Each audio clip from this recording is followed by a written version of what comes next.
All right, so this is going to be another movie review. This one's called Captain Kidd, 1945. This is going to be another Charles Laughton flick. I'm giving it 5 out of 5 stars. I love this flick. We like black and white, public domain on this channel. You can also get it on Alpha Video, but I posted the link in the description to the Cult Cinema Classics upload on YouTube that you can watch for free at your perusal. There's also a cool 2-minute trailer link that I posted without ads, I might add. Captain Kidd is a 1945 U.S. adventure film starring Charles Laughton, Randolph Scott. We love Randolph Scott on this channel. And Barbara Britton.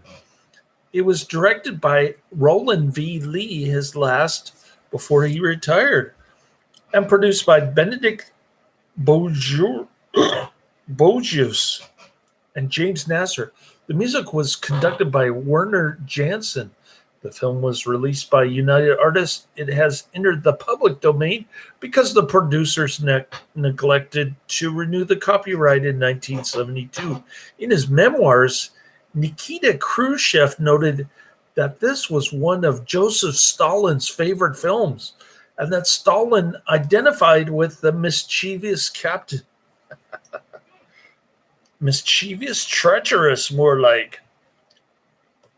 So this is how Joseph Stalin runs the Soviet Union with an iron fist. He tries to emulate Captain Kidd.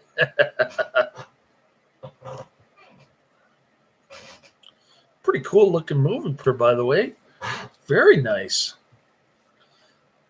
Benedict Bogius presents Captain Kidd, starring Charles Laughton, Randolph Scott, Barbara Britton, John Carradine, Gilbert Rowland, John Quaylen, Sheldon Leonard, Henry Cannell, Asner Bibermax, and Reginald Owen. Produced by Benedict Bogius, directed by Roland V. Lee. Principal story by Robert K. Lee. Screenplay by something. And I can't read.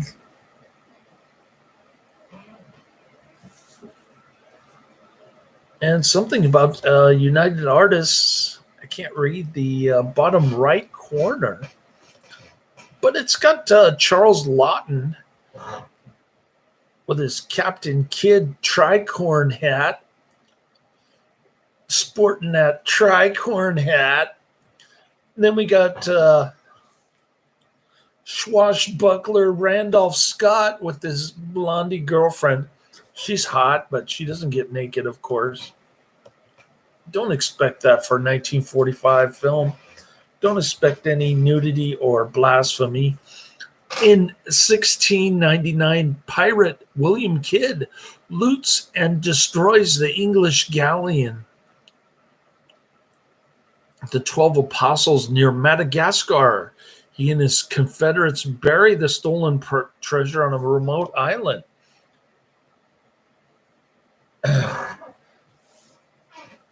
And he shoots one of his helpers. It's easier that way to divide more money amongst less people.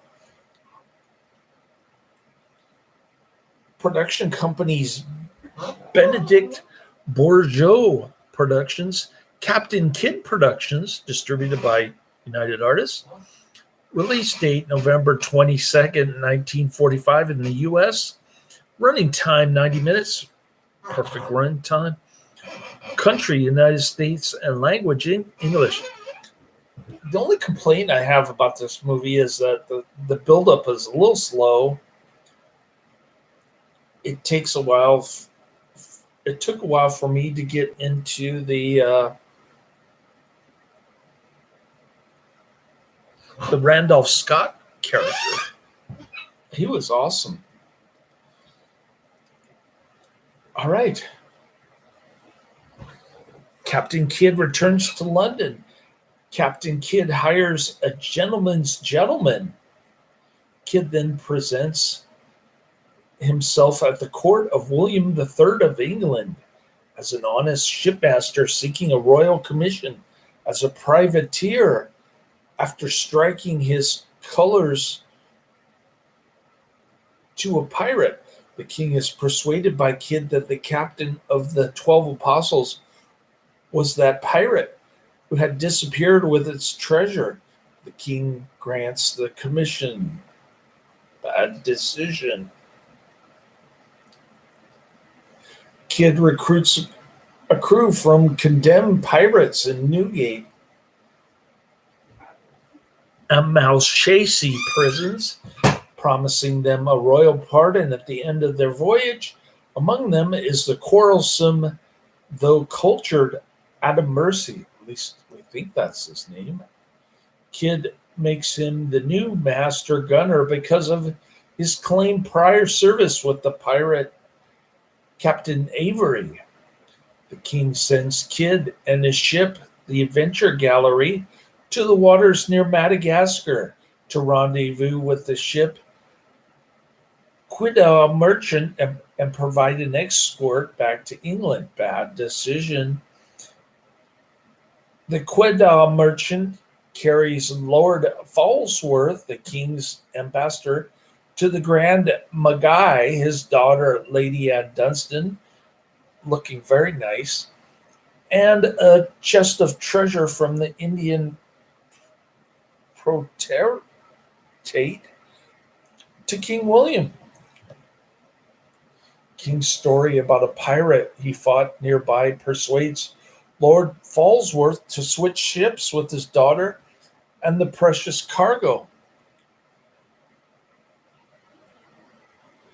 Kidd's navigator, Jose Lorenzo, lights a candle in the ship's magazine. Just as the transfer takes place, the Quiddah Merchant blows up. Kidd also arranges a fatal accident for Lord Farnsworth, leaving only a frightened Lady Anne.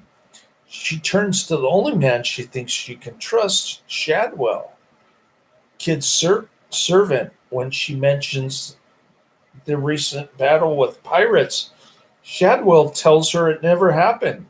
He advises her to put her faith in Adam Mercy.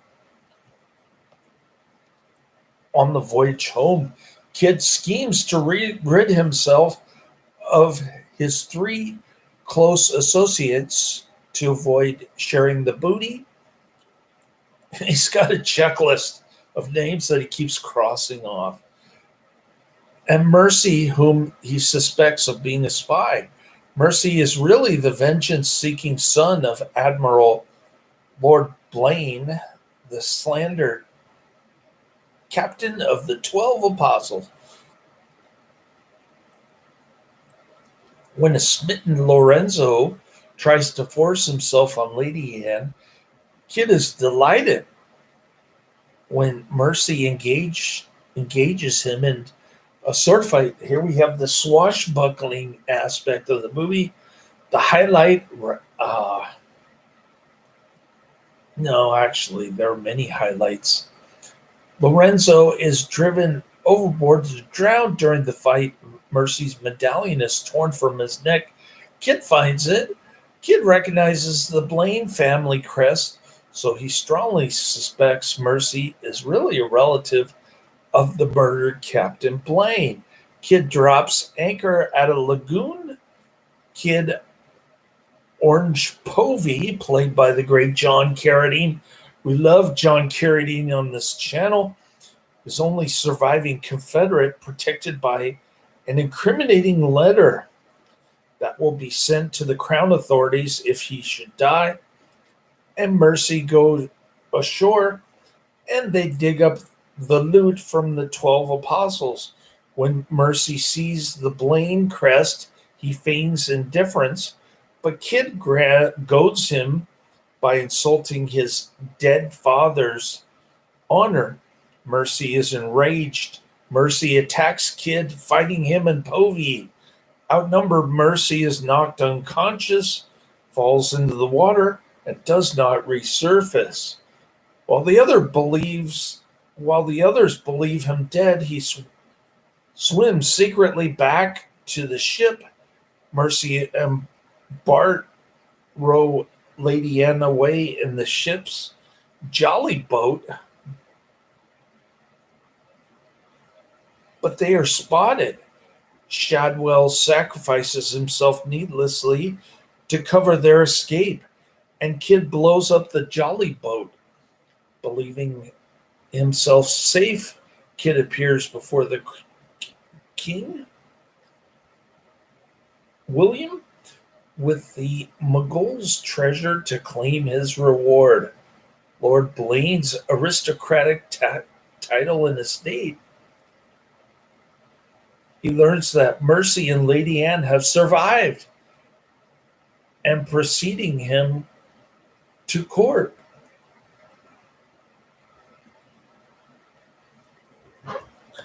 And that's pretty much the movie. Charles Laughton's casting was announced December 1944. Good casting.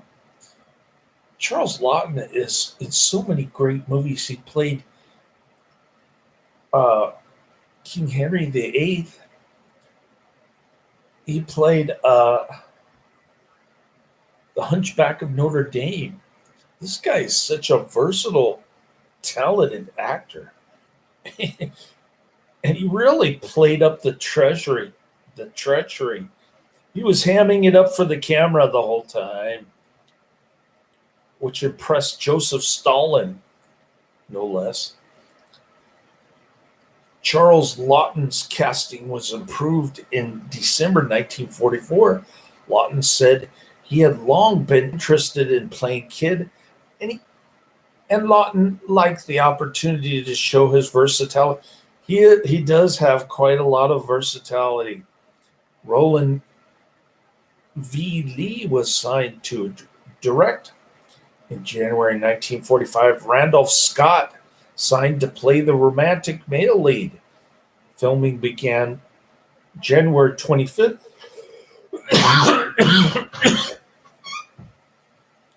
1945. It was shot at the General Service Studio using a boat that had been built for the Black Swan and also used for The Princess and the Pirate. Reginald Owen was borrowed from MGM. The film was nominated for an Academy Award for Best Original Score at the 18th Academy Awards. As a work of fiction rather than a documentary film, the story contains some historically inaccurate material, including a London scene showing Tower Bridge 200 years before it was built. Kid's London prisoner crew was removed before it sailed from England, and Kid was forced to find a new crew in New York City. Kid returned to New York, not to London. Laughton reprised his part in the 1952 farce Abbott and Costello meets Captain Kidd.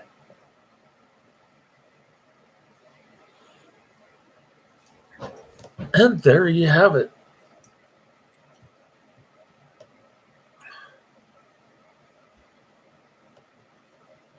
Nobody in the chat room again. No more Australian mates on Captain Kidd, 1945. An hour and 30 minutes, gets a whopping 6.3 out of 10 on IMDb, 2,200 ratings. The unhistorical adventures of pirate Captain Kidd revolve around treasure and treachery.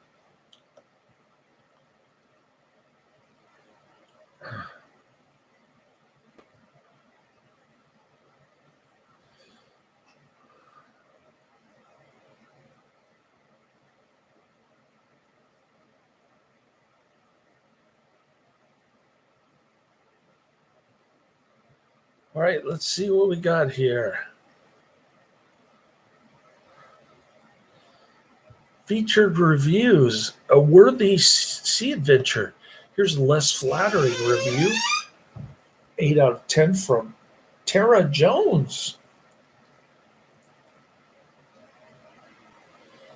The title of the review is A Worthy Sea Adventure. Let's see if I can pull it up here. All right, Captain Kidd, 1945, 8 out of 10 rating. Tara Jones calls this review on IMDb a worthy sea adventure, dated May 9th, 2016. This film is a fictional story of a real man in history, Captain William Kidd. The real Captain Kidd lived from January 22nd, 1645 to May 23rd, 1701, death by hanging for piracy. But that is another story. Captain Kidd, 1945, is a worthy sea adventure, a pretty good drama. Great casting, lead by Charles Laughton as William Kidd, supported by John Carradine as Orange Povey, Randolph Scott as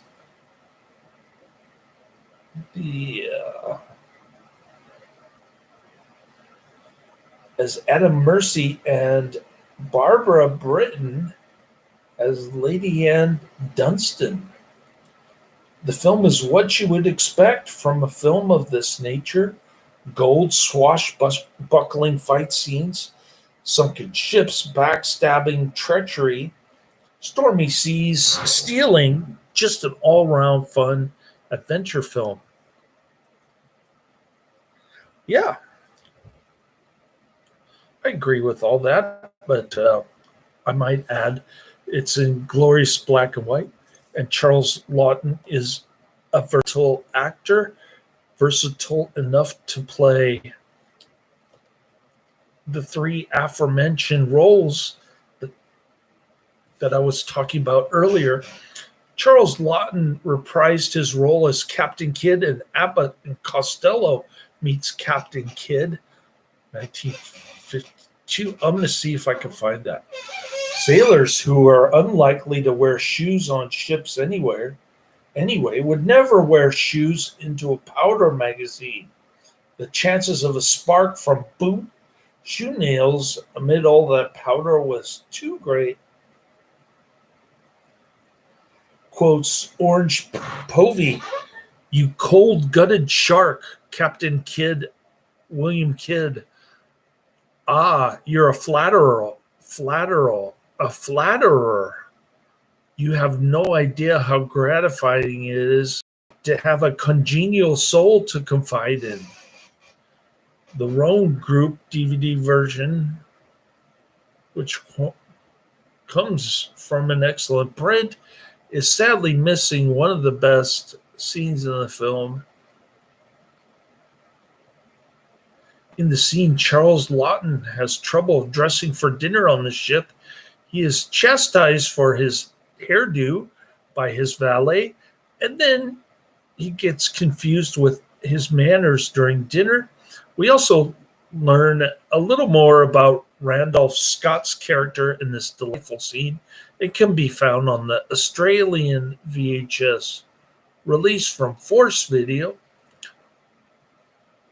And this was also mentioned in Sprocket's Masters of Menace, 1995.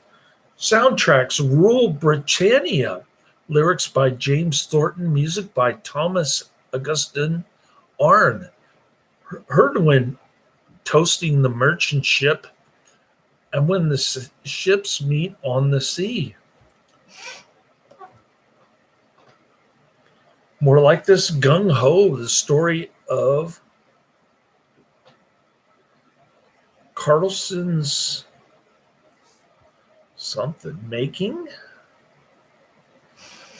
And then 7th Cavalry and The Last of the Mohicans, and Man in the Saddle. All Randolph Scott movies, by the way. Randolph Scott is a versatile actor. He was in The Tall T, one of the greatest westerns ever. Release date December 25th, 1945. Country of origin, United States. Language, English. Also known as Captain Kidd with the K, Kapten, Kidd. Filming locations, General Service Studios, 1040 North Las Palmas, Hollywood, Los Angeles, California. Production company, Benedict Bourgeot Production.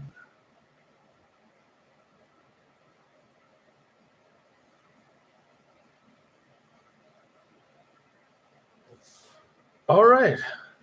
Starting to doze off here. I don't know if it's sleep apnea or the mold exposure. Here we go. Budget $1.5 million. Runtime 1 hour 30 minutes. Color, there is none. It's black and white. Aspect ratio 1.37 to 1. And that's the end of my review. Highly recommended. Check it out.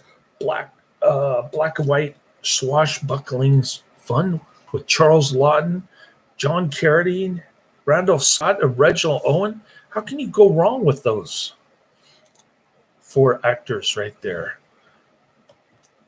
Let's go down the pike, shall we?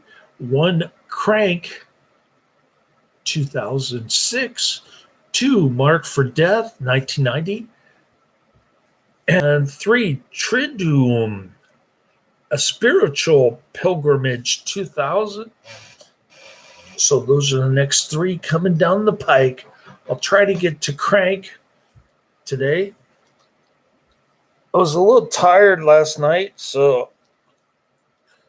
and the build-up to Captain Kidd was a little slow, so I decided to take an early nap, and then I had to get my MRI on my right knee, which is on here.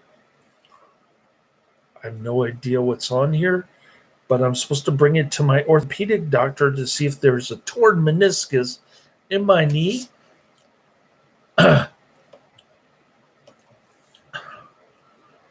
And then I did some coaching with my lawyer for my deposition on Monday.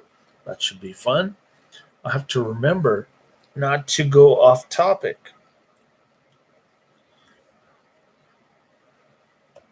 And it might last all day, seeing as how the opposing attorney is on the billable hours system. All right. Well, that's the end of my review. Laters.